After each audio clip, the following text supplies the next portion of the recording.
Hi, everyone. Welcome to Best Life by You, the podcast dedicated to helping you overcome challenges around nutrition, health, mindset, relationships, and all of the above. I'm your host, Julia, and today we have a very special guest with us, Greg Poss, and he is a former professional hockey player and international coach turned founder of Stark Mental Strength Coaching. His program equips athletes and high performers with practical mental tools like the higher brain versus lower brain framework to overcome pressure, build resilience, and unlock peak performance. So, welcome, Greg. Oh, thanks for having me, Julia. Yeah, of course. I'm very excited. I love talking to athletes, so this is going to be a great conversation, especially former athletes, and then what you've done now, just turning into a founder of an organization. I would just love to hear your story of how you did all that. Where did you come from? Where did you play hockey? So go ahead and just dive into your story because I think, like me, people are eager to hear about where you started and how you became the successful man you are today. Yes, oh, thank you so much. Yeah, I started, I'm from Green Bay, Wisconsin originally. That's where I grew up. Yeah. Very cold environment. We'd play hockey outside 6, 7 hours every single day after school on the weekends, Okay. plus play on our team and all that.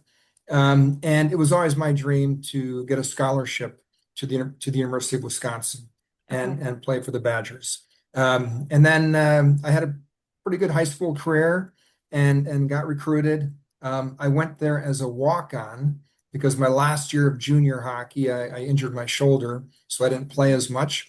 But then I earned a scholarship and played 4 years at Wisconsin. And I guess that's where I noticed that it was always a challenge to play my best when I wanted to be my best.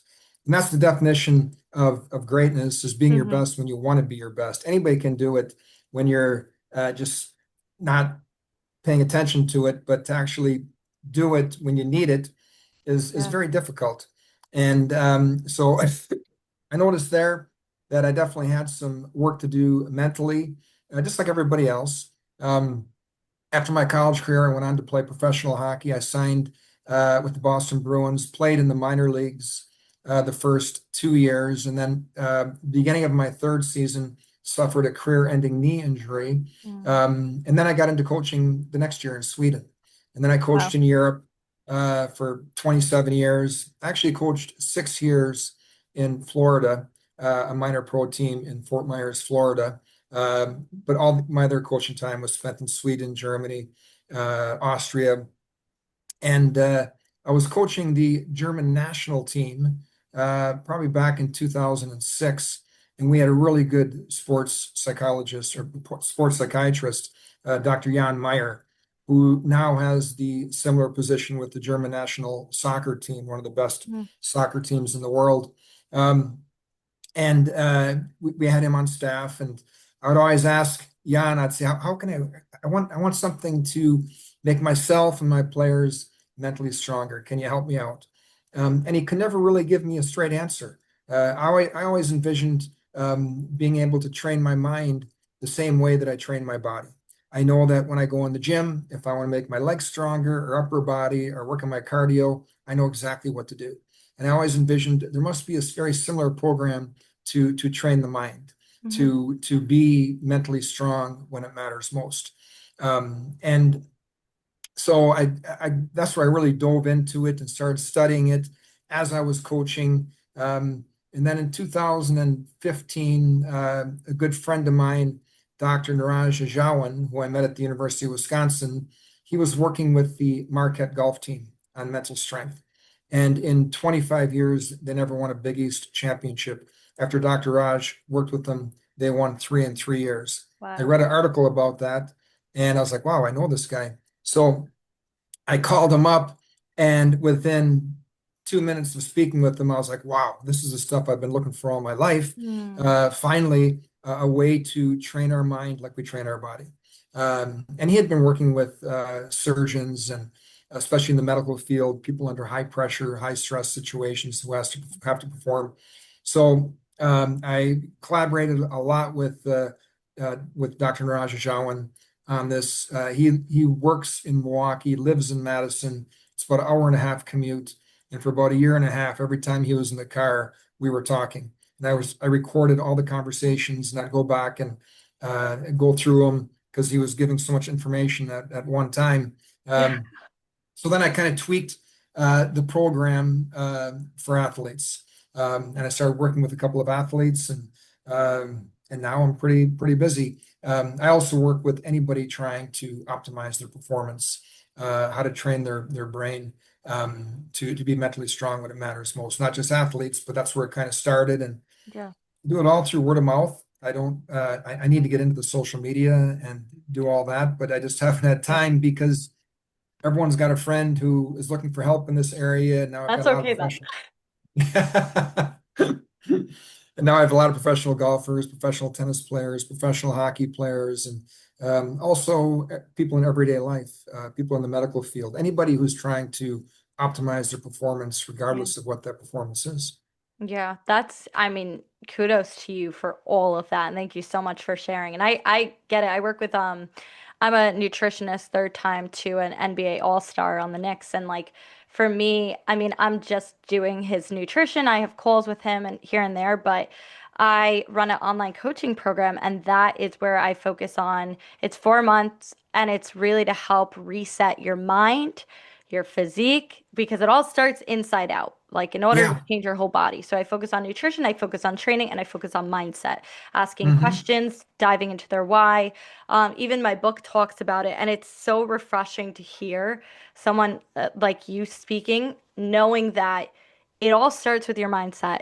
You have to have the mindset or the people or the community to be able to push you, because you can have the talent, you can perform well, you can be gifted, you can train as hard as you can, but in order to get to that next level, it is a mindset. So that's where you were talking about the higher brain versus lower brain framework, and I would love to just hear you dive in a little bit more into that of, for somebody brand new listening to this, not well versed with mindset, how do you Hmm. explain that to somebody just brand new hearing higher brain versus lower brain? What is that? What is your framework? And then we could talk about like the difference living in and out of it. So just start with that basic framework. I would love to hear about that. Yeah, it's so critical to realize what brain we're in. And lower brain, very simply, is just our fearful brain, our Mm-hmm. survival mechanism, what we've been programmed over thousands of years to survive. And it's worked very well. The problem is now it gets in the way. And our higher brain is our high performance brain, our fearless brain. So a very good simple way to define it is fearful and fearless. Now, when we're Mm. talking about being fearless, there's a big difference between fearless and reckless. Reckless isn't good. It's bad. If Yeah. you gamble enough, you're going to lose. But being fearless, having that ability to simply play with zero fear, that opens up all kinds of pathways and neurological impulses which produce good performance. For Mm-hmm. example, if I'm a golfer and I'm hitting the ball over the water, and I'm afraid I'm going to hit the ball in the water, it's probably going to become a self-fulfilling prophecy. We actually manifest hitting that ball in the water when we're in a fearful state. And you see Yeah. athletes at the highest levels, professionals do it. So And taking a shot, missing, I'm gonna miss it, I'm gonna miss it, they miss it. Yeah. yeah, it becomes a True. self-fulfilling prophecy because we're in a fearful state. And if we can have the discipline and a system and structure to realize, okay, I'm in my lower brain, I'm in a fearful state. I need to get into my higher brain, into a fearless state to give myself the best chance of success. Mm-hmm. We teach people tools to do that. So it's a realization of which brain you're in, and then Yeah. actually being able within seconds to get into that higher brain state and get into a fearless state and basically play like we've got nothing to lose. Because anything we can do like we've got nothing to lose, we're going to win a lot. But if we're afraid of what people think, if we're afraid of what the coach thinks, if we're afraid of any kind of consequences, that's just going to actually produce that bad result that we're fearful of. Yeah, I mean, and that bleeds into your relationships, that bleeds into your academic lifestyle, that bleeds into your job. So, I mean, you kind of touched on it of how it impacts performance, your health and daily life. And I mean, you've been working on this for so long, I'm sure, right? How many years have you been doing this? Well, it's 2000, about 10 years now. Yeah. 10 years. Mhm. Okay, so Yeah. you are well versed in it, right? I mean, Mhm. I after if you've been doing it consistently, you've seen the difference. And even for yourself, how would you explain that process of was there a moment, because I know you said you injured yourself, and you can walk me through what that process was for you going through that injury to then being a coach. Was that higher thinking, higher brain framework applied at that time? Was that something you were seeking when you went from injury to being a coach? Like, talk me through that process. What was your mental state at that point? What were you thinking after that injury to then? And then looking back at it now, did you have any kind of frameworks that you applied during that time of transition? No, I didn't have any framework. I wish I did. Yeah, You any of know, them. It was just like, yeah, well, talk me through that process. Like what happened when you went through that injury to then the next thing? What was your mindset? Were you yeah, depressed? Were you struggling? it was a hard time, but I was very fortunate to get into coaching. I became a head Yeah. coach at the age of 27, which is very Wow. rare to be a head coach that early. It kind of Yeah. happened totally by accident. This is like back in 1992, before internet or Yeah. cell phones and things like that. And I had a friend who was coaching in Stockholm, Sweden, and he called me up and said, "Hey, do you want to coach a team in the south of Sweden?" I said, "Well, I don't know. I was planning on becoming an entrepreneur and maybe get into some kind of Yeah. business. But I Yeah. thought, yeah, I'll give it a shot. So the owner, who didn't speak any English, just Swedish, Yeah. faxed a contract over. I faxed him my resume. I told him I never coached before. Wow. And my surprise, the next day he sent me a contract and flights. So I flew over there. I That's got picked up at the airport in Malmo by two players, yeah. and they asked me what position I played, and I was like, "Well, I'm not a player, I'm a coach." And then they asked me if I ever coached before. I said, "No, this is my first job." And they said, "Well, that's funny because we already have a coach and we kind of like him." I thought, well, this is going to be a real interesting conversation. So we get to the arena in Olofström, Sweden, about 2 hours from Malmo. It's Yeah. dark.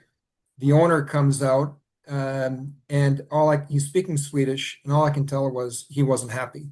And he's like, the one of the players translated, because the younger Swedish people speak very good English, even the TV's Yeah. in English, Swedish subtitles. Um, and the player translated me. Yeah, he said he's got a big problem because you're too young, but he already fired the coach 20 minutes ago. And if he'd have known that you were this age, he never would have hired you. I said, well, look at my resume. I faxed it to him. He's got it black and white. Uh, then the owner came up and through the player, he said, "Okay, well, stay in the hotel for 4 or 5 weeks. You can coach the team and give me time to find a new coach." So I lived in the hotel, and we ended up winning the first 7 games. And by Christmas time, I signed a contract for the next year also. Um, and that was an example of, you have no expectations, you have no attachments. I wasn't even planning on coaching. Um, and you're just free. You're fearless, and you go into a situation like Yeah. that, and you could really be successful. As soon as I signed that contract and realized I was going to coach there for the next couple of years, and they gave me an actual house to live in, it became, I noticed, mentally more difficult because all of a Mm, sudden you have these expectations that you need to win, and if you don't win, things are going to be yeah. bad, and blah blah blah.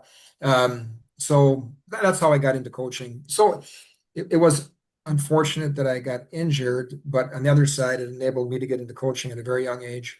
And I Hmm. did it for 27 years and really enjoyed it and had a great time. So I've got no regrets. Wow. And I mean, truly and I believe everything does happen for a reason. And I mean, I'm sorry that, you had to go through that to get to that point, but you proved, I don't want to say prove people wrong, but you did in a way because of your ambition at that point. And I'm sure there was drive behind your injury. After your injury, you're like, no, I want to do something better. And I mean, even now, or do something that's also impactful, you being a coach. So now that you are a founder of the Starkemind Mental Strength Coaching. I would love to hear a little bit more about that. And I know you had touched on, well, with me before this, just some the false story, neutral thinking, the 7 Gs. Can you explain what those are, and then even some practical tools from your company? Like, I'd love to hear about those bits if you don't mind diving into all of that. So I know that was a lot I just threw at you, but feel free Yeah, to no, dive in whenever. no, absolutely. And the reason why it's so enjoyable and has a positive impact on people's lives is because at first maybe they're using the program to make themselves a better golfer or a better Hmm. hockey player or a better tennis player, or better in business, whatever the case may be. And then they find themselves using it in school. They find themselves using the exact same tools in relationships. So these are life skills that I almost can't believe they don't teach in school. How Yeah. to, like, a system and structure to be mentally strong. Nobody really talks about it. And so we've come up with like 10 tools. Um, False story, like you said, neutral thinking, 7 Gs. And those are just tools to either turn our lower brain off, because we know that if we're in a lower brain state, we're not going to perform to our potential. Yep.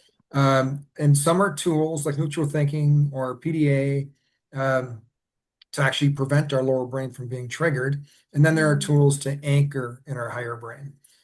So those are the three categories. And false story is the major tool.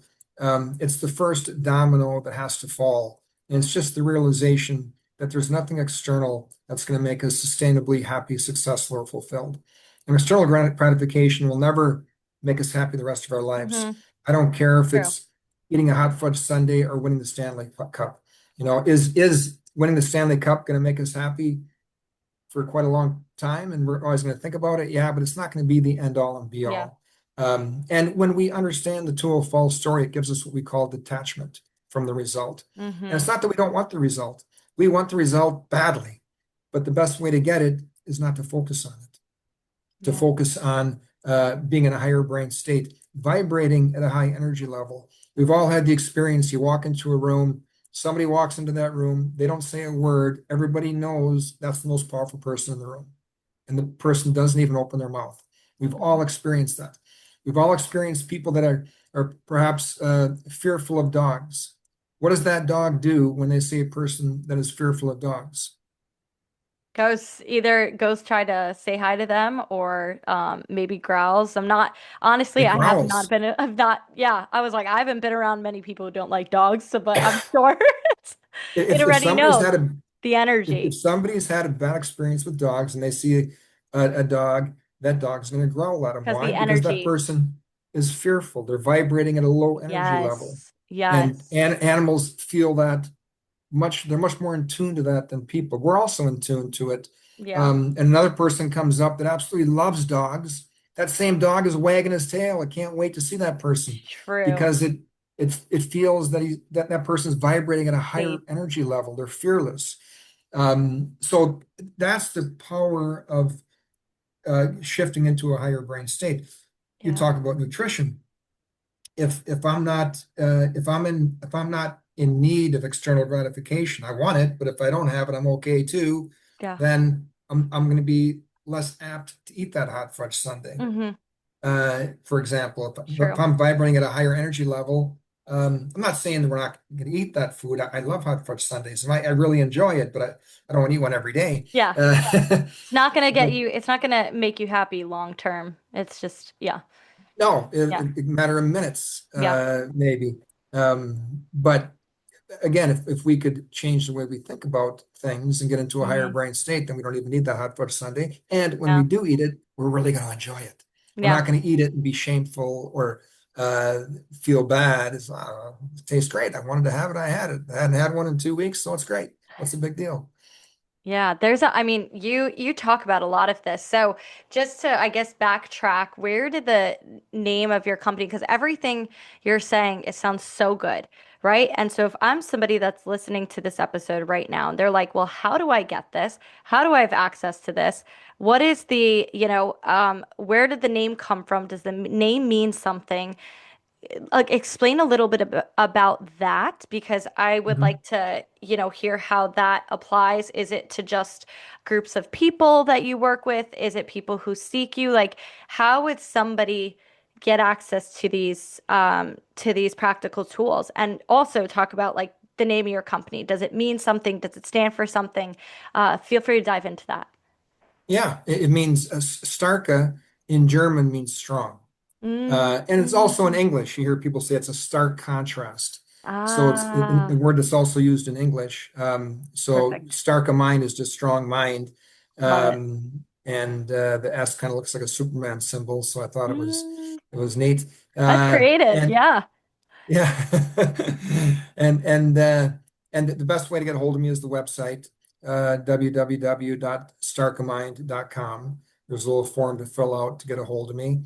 Like I said, other than that, I really don't do any advertising because Yeah. I've Everything's got a word of mouth. lot. Yeah, I mean, I want to, what I'd like to do is get into groups of people and work with groups of people because I think there's a real power. And this is the next level. There's a real power in when people work together on something and build together on something. It's much stronger when you have a bunch of cohorts together doing it. That's the next thing I'm looking to do in a couple of weeks. I'm going to start building that out. I've worked with various hockey teams. I worked with a professional esports team out of Boston, one of the best esports Yeah. teams um, for Call of Duty, I believe it was. These guys were amazing. Yeah. So I've worked with teams before, and I've seen in that team environment that it's just not me how they start helping each other.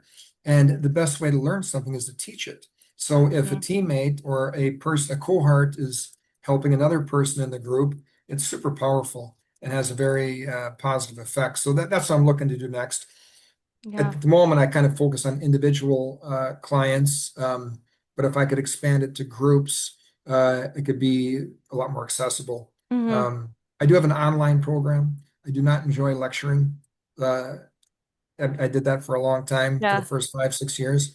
Now I have the whole program is online. So So cool. when I'm working with somebody, they watch the videos, they do the quizzes. So when we connect, I already see the exact things that they understand, what they need some help with. Hmm. Then we can dive directly into what they need now to improve and get better mentally. And Hmm. I've found a way to get get the whole program out in 3 weeks. I can get someone through it in 3 weeks. Um, and then if they want to continue, great, but they can also take that and run with it and be very successful. Yeah, so it's a lot of rewiring the brain. It's a lot Yes. of changing the mentality and getting them from fear, like you said, fearful to fearless. And I mean, that should be applied in any part of your life. You see kids Mhm. walk around, and it's like so many kids are so fearless of things. Yeah. They'll go up to alligators, they'll go up to this, and the parents are like, no, don't do that, don't do that. And it's Yeah. like Yeah. the parents I see a lot of times instill that fear in the children, where like children a lot of times will just go do anything because they are so fearless. And it's in a way channeling our inner child. And I'm sure this will pivot to the next bit about you working with athletes because again, it's you're working with or you have helped athletes and high performers a lot with this program. So how do you teach them to stay calm, clear, focused when the pressure is so high, when it's at its highest? Like, how does somebody do that?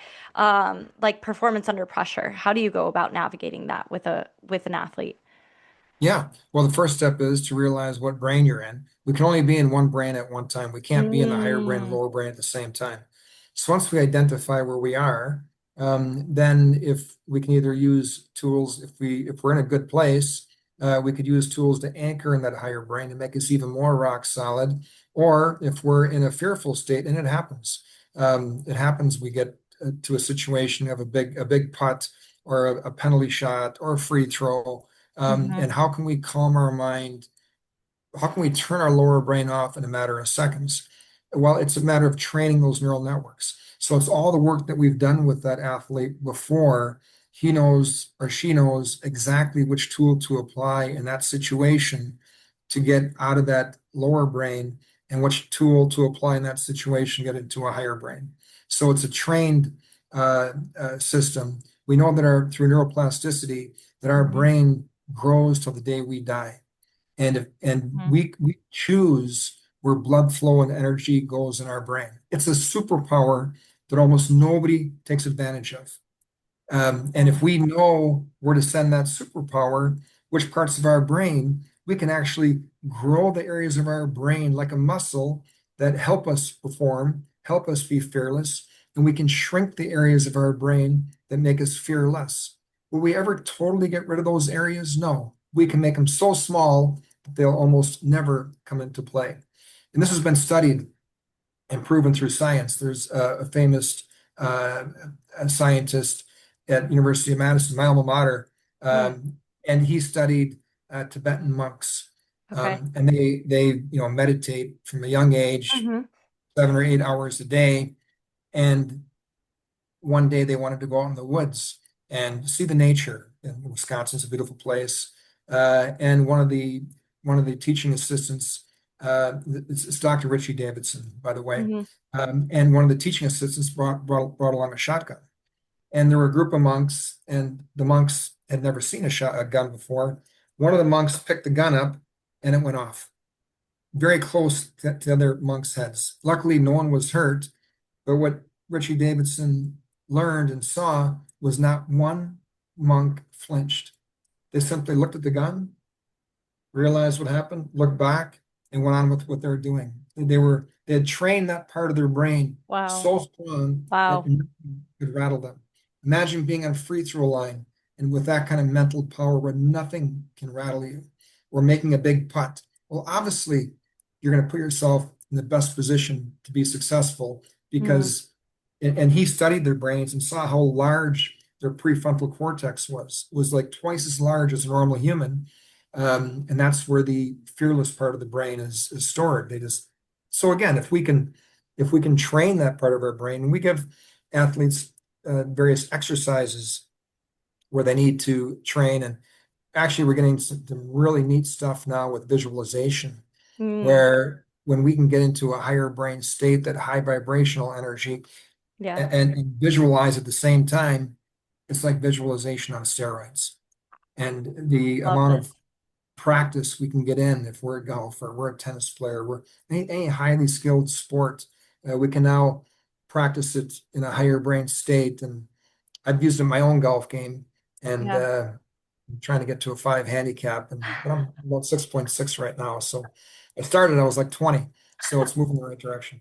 Good. But I mean, I love I love everything about the mindset and visualization. I'm a person like every year I have vision boards. I picture it every month. I set goals of how to get there.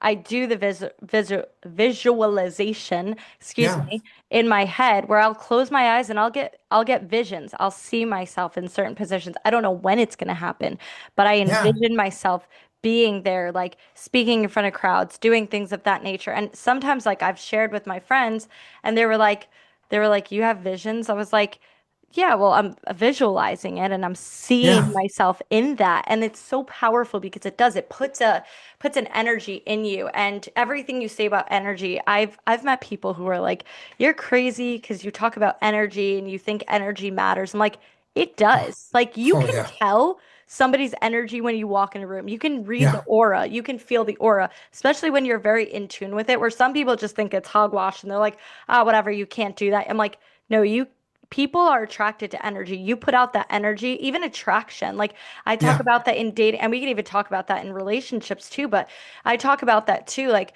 I've met people who are like, "Oh, I can't find a man who doesn't cheat. Everybody cheats. yeah, Everybody cheats." I'm like, "You're putting out that vibration that I yeah, only date yeah, guys who cheat. I only date." I'm like, "No hmm, wonder it's going to come back." Like it's yeah, one of those things, and I believe that too, and you can rewire your brain and you can put out the energy and you can elevate that. So everything you're saying, I'm just like, yes, keep it coming, keep it coming. So yeah, yeah, yeah. yeah. Well, and you're absolutely right. If you're in a relationship and you're in a fearful state, Hmm. well, that's not very attractive. Yeah. That's not going to attract the kind of person that you want. Hmm. And but if you're in a fearless state now, Oh, do I want to be this person? Great.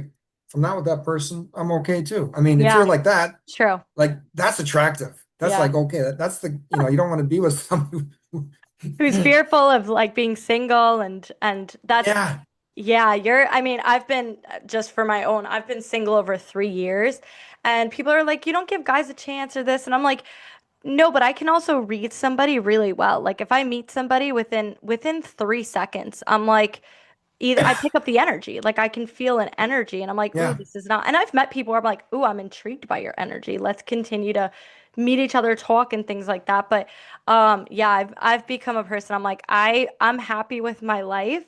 I it's either you're gonna help bring me up here, support me, because I'm not having anybody bring me down. Like this is not, I've worked yeah. too hard to be at this level.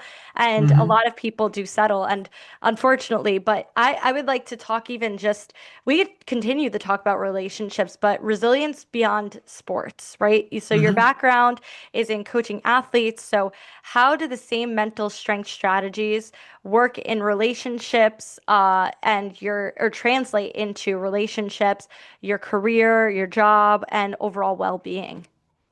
It translates the exact same way. And that's the beauty of it. When somebody learns this to become a better golfer, a better hockey Mm, player, a better tennis player, a better volleyball player, they're not just learning a skill to help them optimize themselves in that sport. They're going to use it in all areas of their life. I've experienced multiple times when I'm working with college or high school athletes that their grades improve greatly. mhm. And all of a sudden they're able to be in healthy relationships, whereas before they were That's more great. toxic. So it's basically you're in this, and that's the beauty of sports. It's like a fishbowl, and you can try this stuff out and see if it works. And if it works, then you're going to use it and you have a big test. Mhm. You're going to make sure you're in a higher brain state before you take a test. You'll be more successful. You're going to train. You're going to study in a higher brain state. It's going to make you smarter. Yeah. So it's great how it translates one to one. And I even had a psychiatrist. I was working with his son who was a basketball player. Mhm. Then I worked with the father, a psychiatrist, because he wanted to play in a band. He was like music, but he Yeah. was always afraid to do it. Well, he totally Mm, conquered that and good. started putting together jam sessions in Central Park and had so much fun with it. Oh, And yeah, so it's great how this stuff translates, and the way you use it in everyday life is the exact same way that you'd use it in your sport. yeah. And I mean very very well put because a lot of people will also have these visions or have these ideas, but they won't take practical steps to get there. Mhm. And where is that for you? Like, do you help people set goals? Do you follow up with them on like, hey, okay, now you're in this mindset, you know what you want to achieve, how are you going to get there? Like, what is that process for you when you work with somebody? Do you set goals with them? Do you then say, in a month, you're going to be here, this is where we're going to be? What is your process for that? Yeah, no, I don't set any goals. I just teach the system and structure of being higher brain dominant. And Yeah. then I help them in their individual situations, Hmm. what they're struggling with, what is going well, how we can make the things that aren't going well better, how we Yeah. can conquer them mentally. And then we might talk about, okay, you're have a golf tournament in 2 weeks or a qualifying round and you want to make the cut. We might talk about little things like that, but I find when we don't worry about, I'm not saying that goals aren't important. We should want them badly. That's why we do this stuff. Yeah. But we by focusing on them doesn't help. Yeah. I think maybe we could, visualize them, and then forget about them, and then focus. I teach them much more to focus on the process, Mm. and I teach them process goals. Yeah, I feel process that's goals. Yes. much more important. Yeah. You have an end goal that you'd like to achieve, but the real meat is what are you going to do to get there Mm-hmm. physically? What are you going to do to get there mentally? So I give them a game plan to get there mentally, Mm. and they've got to follow the physical plan, and then it's about executing that plan, Yeah. and but doing it in a detached state, wanting that goal extremely badly, but not being attached to it. Great example is right now Scotty Scheffler. the number one golfer in the world the last 3 years. He gave an Yeah. interview um, before the British Open, which he won, one of the majors. Yeah. And he it was like on a Tuesday, he's like, "Yeah, I don't understand what the point is. It was, I'm not here to inspire young golfers. There are far more inspirational careers than being a pro golfer. Do I enjoy it? Yeah. Do I want to win? Yeah.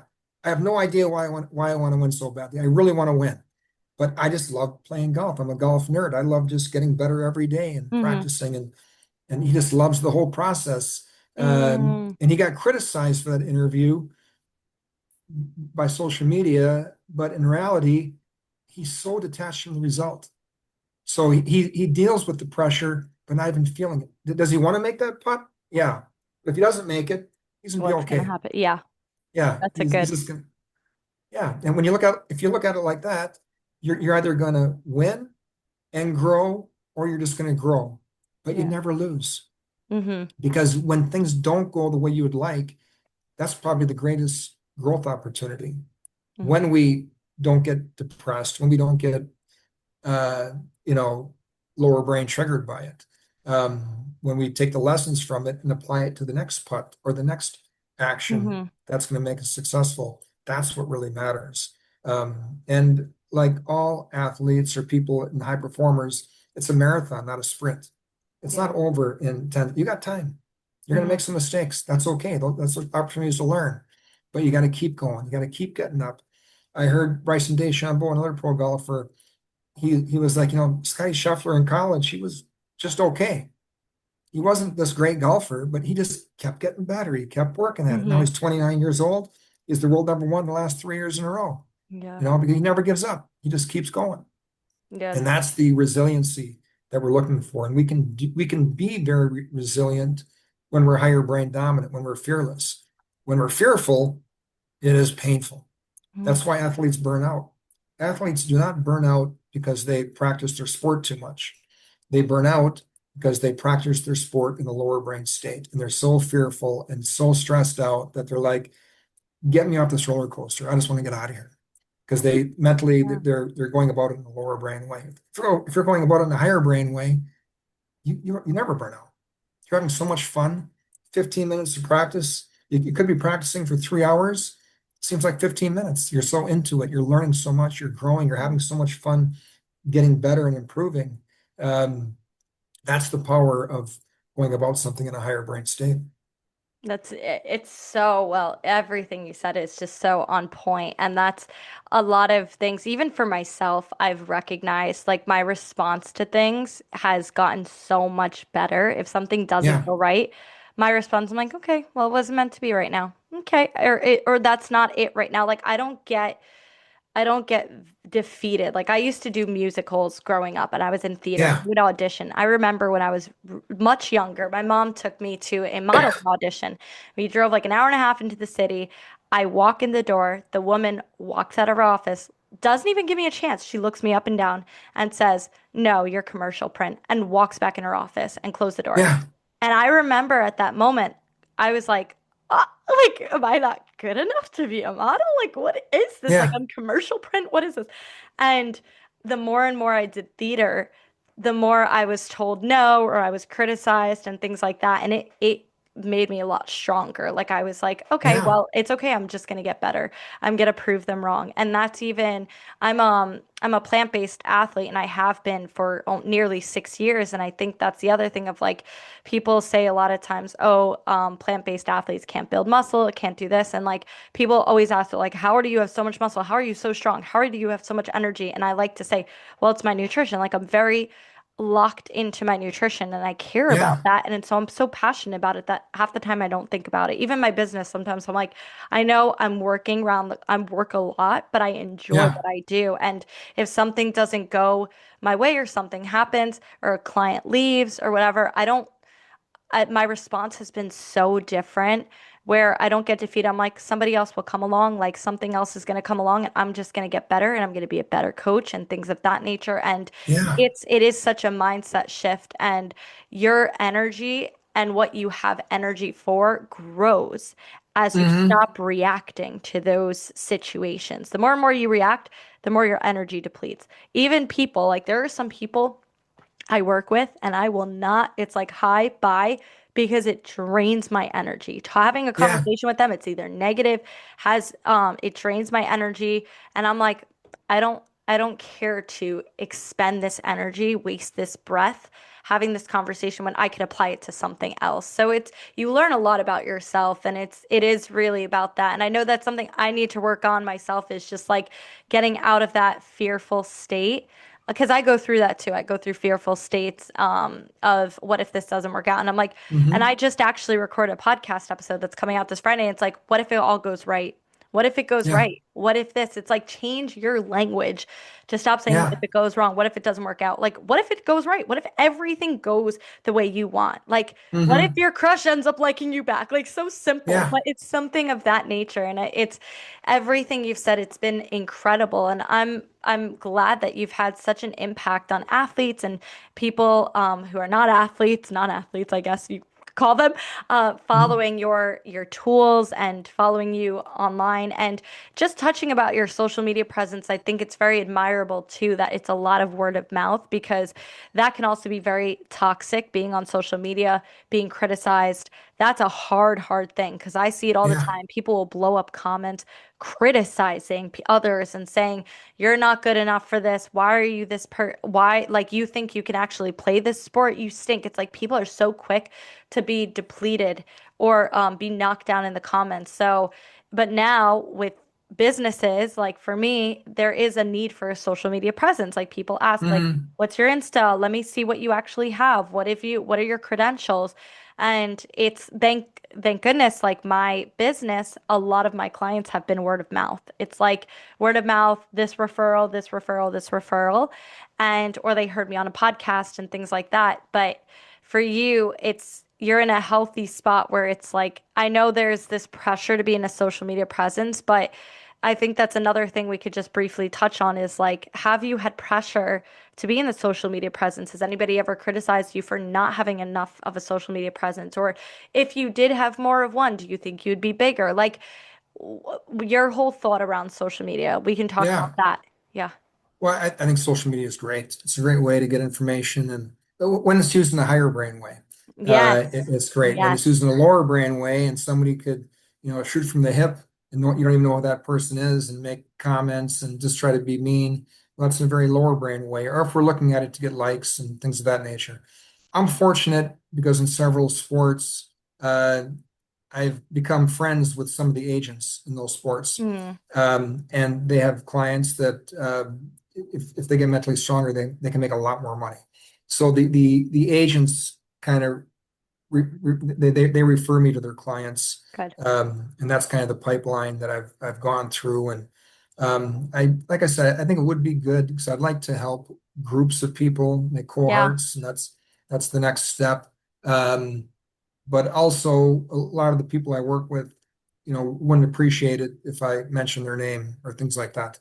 Mm, They want to kind of be under the radar. private. Yeah, that's kind of like my situation too. A lot Yeah, of athletes higher level want the privacy. yeah, they don't want to think that they're a billboard or being Yeah. used, and I would never do that. Yeah. And Same. I've developed great relationships. I'm actually driving to Miami tonight to have dinner with one of my clients. Uh, Wow. who's in town to play against the Panthers. So it's but again, I would like to get into the social media part more. I just haven't had the time to Yeah. tell you the truth. Yeah. Um, between running the business and trying to be a five handicap golfer, I'm pretty busy. Well, listen, there's no pressure to have it. I think a lot of people have used it in a really good way. And Hmm. it's true. You learn a lot of information. People have learned, how to even, I mean, it's become the news of today too, of how it is. So it's really about how you approach it. Yes, it's either the higher level thinking, the higher brain versus the lower brain, however you want to look at social media. Hmm. And it's just a great, I appreciate your thought on that. So, um, I would love to hear for one of my, or the last question really to touch on today is, if someone listening today wanted to make just one shift to move from their lower brain into their higher brain, what would you tell them to do first? Yeah, this is going to sound, and we've all heard this. And it's going to sound a bit simple, but have gratitude. It is so powerful. And we have a tool we call the 7 Gs. Mm-hmm. And the 7 Gs stands for goofy, gamification, grow self, grow family, grow team, give good vibes. And if you can associate something in your life with each of those Gs, for example, goofy. I like to watch an episode of The Office every night. It takes 20, Love The 20 Office. minutes Yeah. and I laugh, and I've seen it all 10 times, but Yeah. I laugh every time. It's hilarious. Yeah. Um, or gamification. We can gamify anything and make it fun. We can take the most mundane task and gamify it and have a great time doing it. So think of something. I just bought a Cybertruck, so I got to Yeah. gamify washing my Cybertruck because it gets fingerprints really easy. Um, so, Yeah. but but if we could associate something we're grateful for with all seven of those 7 Gs, the goofy Mm-hmm. gamification, grow self, grow family, grow team, give good vibes. That's like anchoring in our higher brain. Like we can't be in a fearful state when we're that grateful. Mm-hmm. And all those things, those 7 things, they're nothing to do with external gratification. It's all to Mm-hmm. do with the internal Yes. gratification. And we can all grow our family. Um, we can all grow our team, whatever team means to us. Mm-hmm. I have a few people I work with. That's kind of my small team. Uh, we can all we can all give. The giver gets so much more than the receiver. And I'm Yes. not saying we I should give believe that. people all our time and money. No, we shouldn't do that. But we can hold the door for them. We can make a Mm-hmm. conversation about them. Why do I want to talk about myself? I know myself. I want to know about other people. I want to learn. I want to grow. I don't want to I don't want, if someone asks a question, of course I want to help them, Yeah. but if we just simply make a conversation about them, it makes us so much more Mm-hmm. powerful. Good vibes. I got my office set up where I got my desk. It's overlooking a golf course. I just walk into my office. I feel great. I can be Yeah. very productive. That's my most productive place. Yeah. So that would be the simplest and quickest way to get that because you're looking for a feeling. You're Mm-hmm. looking for that higher brain feeling. And Mm-hmm. if we could have the 7 Gs and be grateful and do that once a day, now we're diverting blood flow and energy to the area of our brain that is fearless. And we're Yeah. taking it away from the part that is fearful. So that's a real simple tool. They're all simple. It's not Yeah. complicated. Um, it's just a matter of understanding why they're important and then also doing them. Mm-hmm. For example, we talked about getting criticized, Mm-hmm. um, and how to take feedback and things of that nature. Mm-hmm. Um, and it's not about blowing it off. It's not about saying, "Oh, this person criticized me. I don't care." No, if we're higher brain dominant, we're going to hold them ruthlessly accountable. The difference is we're going to do it from a higher brain place. We're Mm. not going to do it out of anger, or we're going to actually try to help them. Yeah. And we're only going to hold people accountable on our inner circle. And if somebody cuts us off in traffic, we'll never see that person again. Why get angry? Yeah. Why even react? I'll never see that person again the rest of my life.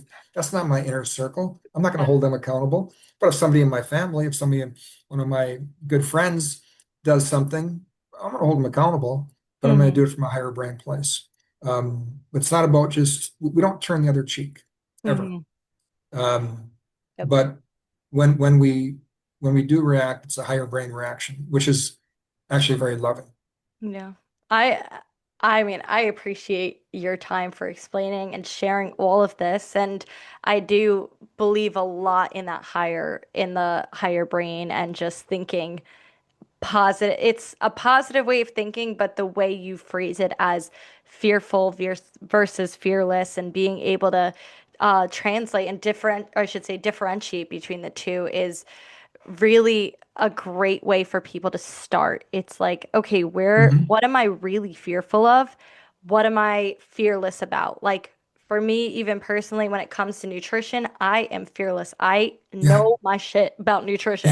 I'm like, but I'm always open to learn. That's the other Yeah. thing. I'm always open to learn. I do not believe I'm always right. That's not my mindset. I'm in a Hmm. mindset of I'm willing to grow. I want to learn more. I'm a sponge. Tell me, correct me, Yeah, help me grow. But I am very confident about it because I'm so passionate about it. Working yeah, out, same thing. Me at the gym. I am fearless. When I get to the gym, I know exactly what I'm doing. I know how to do all the things. Like I'm very excited and fearless about that. And there are things that I'm fearful of that mhm, I've worked through or experiences that I've had, but there has been a big transition, I think, for me. Even I left my teaching job over a little over a year ago, August 2024, and it was like there was a lot of stuff happening in my life, but I was yeah, like, no, I need to take this next step because mhm, what I want in the future looks different than what I'm doing right now. So if I'm not getting myself close to it, I have to be fearless. I have to take that step to take yeah, to be in charge of my business and figure out how to get clients and things like that. And it just naturally it happened. The more and more I vibrated at that frequency of success and being able to be successful as a business owner, things of that nature, and where I envision myself to be, I have to live in that higher brain. And yeah, anybody that really wants to be successful, and you could correct me if I'm wrong, but anybody that wants to be successful, you have to think in that higher brain thinking. Like you have to work, yes. you have to train your brain. So, Yeah. And when you get into that higher brain state, you actually manifest good things. yeah, And that's part of the vision board thing you were yeah, talking about. We can actually manifest. We do manifest. We yeah, manifest. I'm a big believer that we manifest our own reality. yeah, And we can choose. If we're in a higher brain state, we're going to manifest some pretty darn good things. If we're in a lower brain state, we're gonna attract lower brain things. yeah, Um, I really believe that. I look at myself. Nothing is. I'm very fortunate. I've always been in good situations and yeah, very lucky that way. But since I learned this stuff and started working in this stuff, nothing's changed on the outside, but the quality of my life has gone through the roof, and nothing's really changed. that's incredible. But now that I work up with it every day, it's great. And the greatest benefit, if I never made any uh, money from this, I'd be okay because I learned so much. It's Yeah. given me so much. I can't lose. Yeah. It's just to be simple. Start by being grateful. And you've heard that before, but the way it can change your brain is something people don't talk enough about. And I'm so glad that you talk about that. I'm so glad that your program equips people, anybody, to be able to do that higher brain. It's not just for athletes. It's not just for, anybody that is in that world. You can apply these are applicable steps for any part of your life. So, Absolutely. I was going to say any final remarks, final words to leave us off with. Yeah, I would just say that no matter how well we know this stuff, we're going to be lower brain triggered every day. Like the programming is so strong. But it's gonna happen a lot less. And when it does happen, we're gonna get out of there a lot quicker. And we're almost gonna look forward to challenging situations to see how Hmm. we can handle it, not just physically, but also mentally. And that makes it really fun, a lot of fun. Well, I truly appreciate everything you've shared in this episode, and I'm sure my listeners will absolutely love it as well. And for everybody listening, I will be including Greg's website information below. So if you are interested and you would like more information, you can go ahead and click on his link, and or you can reach out to me or reach out to Greg. But again, thank you so much for your time, Greg, today. It has been wonderful. And for everybody listening, continue to keep living your best life. Thank you. I hope you all enjoyed today's episode. If you would like to continue to get these episodes first thing, then go ahead and subscribe to my channel on YouTube and on Spotify under Best Life by You. If you're interested in working together, y'all can go ahead and visit bestlifebyyou.com/work with me, or go ahead and follow me on Instagram at NutriFitJulia. Send me a DM or just follow for more information, fun tips, and just a lot of humor. I hope you have a great rest of your day. Let's continue to live the best life by you.